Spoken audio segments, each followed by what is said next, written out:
Moose. Sit. Shake. No. Shake. Other hand. Other hand. Shake. Sit. Shake.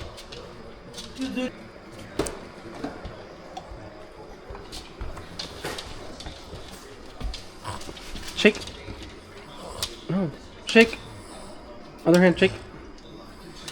Lay down. You lay down? Kind of. So today's Thursday, July 23rd, 6:30 in the morning. I'm on my way to go detail a 2022 Subaru Forester. When we get there, it doesn't look like it's that bad, but once you walk up, it has super bad sap all over it, sitting underneath a tree. Yesterday, I went and detailed this client's Subaru Crosstrek. It's a 2017 Subaru Crosstrek. Got there, I didn't think it was that bad, and he told me that there's a little bit of tree sap. When I got there, there was a lot more tree sap, so I had to charge him a little bit more, but I was able to get it all off. When we get to the Forester, I'll go up and I'll kind of show you guys how bad the tree sap is. The tree sap on the Forester was actually worse than it was on the Crosstrek yesterday, so I went and bought some more stuff so I'd be able to get everything out because I ran out of product. I'll show you guys what I used to get the tree sap off because I was fighting that for a while. I tried lots of different products to get it off, but nothing seemed to be working. So when we get there, I'll kind of show you everything and we'll go from there. So plant, we are a very strange species for the winter.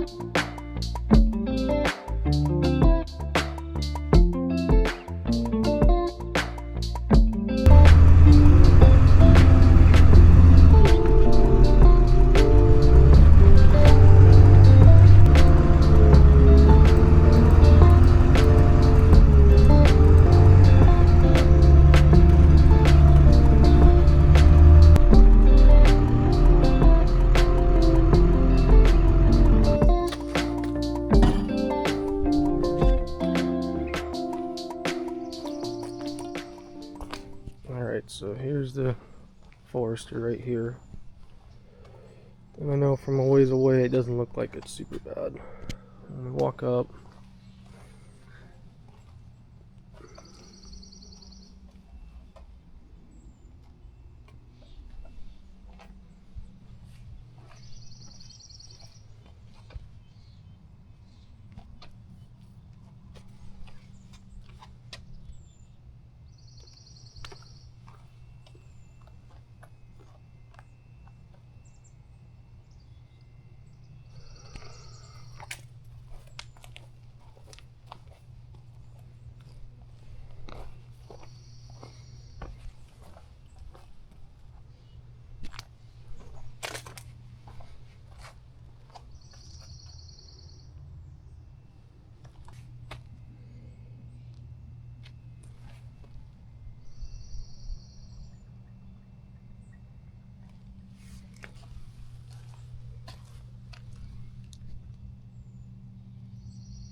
this is the Crosstrek that I detailed yesterday, and it was covered pretty bad in sap. So I got all the sap off, but you can see that these cars sit underneath these trees, and it kind of sucks because even just after one day coming back here, those aren't raindrops. That's all tree sap that's coming back on there. I even had some on my truck when I got home, so it is what it is. But today we're going to focus on getting this one cleaned up and getting all this tree sap off of it.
probably take a vacuum to this thing before I try pressure washing it. It just makes it so much easier to get these pine needles out.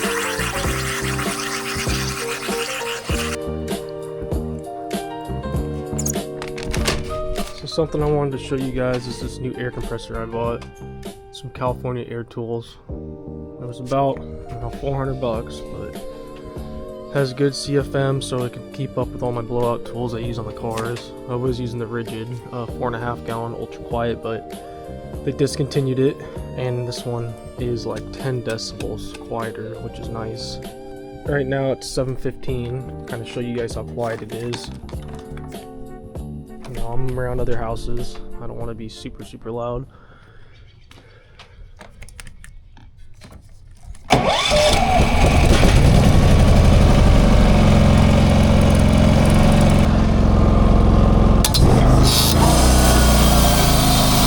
That's how loud it is right there, and you can probably still hear me talking.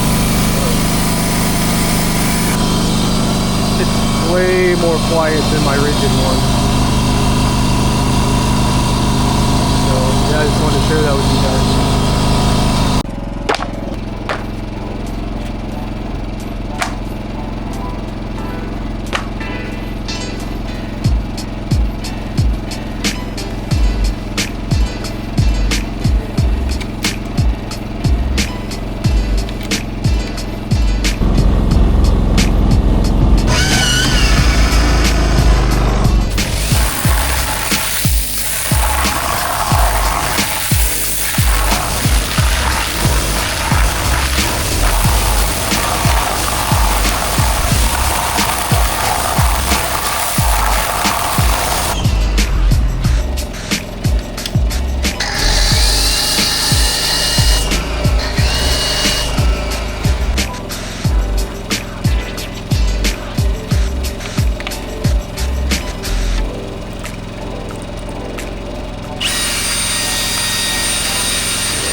Alright, so I just rinsed off the whole vehicle, try to get all the pine needles off as possible.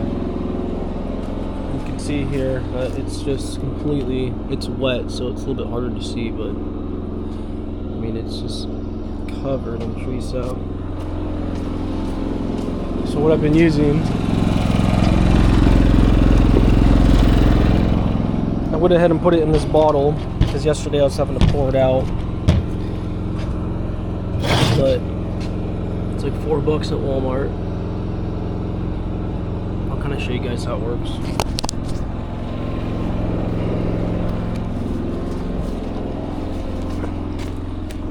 We'll come over to a spot. Let's do this spot right here. I'll just spray some on there. Let it sit.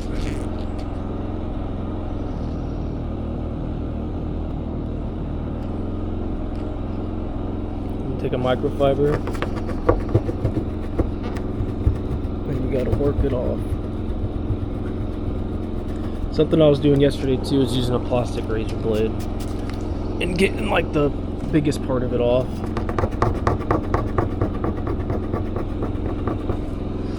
And something else I learned yesterday too is I'm not gonna do all this right now.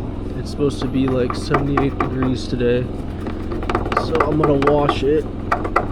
But then once it gets hotter out and all this tree sap gets warmer, it's a lot easier to take off. But there you can see it's gone.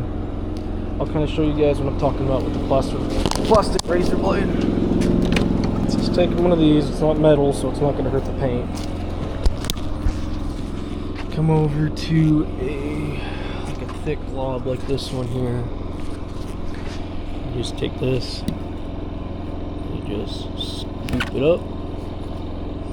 There, you took off a big chunk of it, and then you just have that to deal with instead of trying to do the whole thing at once. So I'll spray some of this alcohol in there and gotta let it sit for a little bit.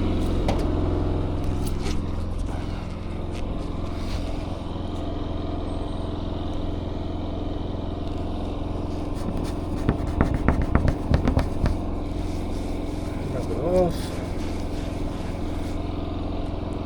Just like that, it's gone. So I'll kind of show you guys some more of me taking this off later this afternoon.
So I'm just showing you guys what the carpet looks like after.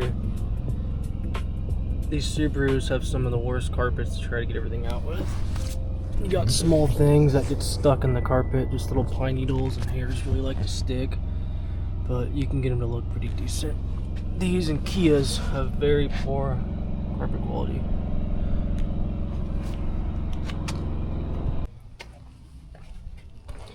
Alright, so interior's done. I washed the exterior and the sun's came out enough now. All this sap is warmed up, so it should come off a lot easier than what I was dealing with yesterday with that car. But you can see just how bad all that sap is. So let's get after it.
If you have tree sap on your cars at home, I definitely recommend doing it at least like in the warmth, let the sun kind of heat it up a little bit. It made it way easier to wipe off. I did one side and it took me quite a while, and then the other side that was sitting in the sun took me, you know, twice as fast. So if you're trying to get tree sap off your car, definitely do it in the sun. So that detail took me about 6.5 hours. Do interior and exterior.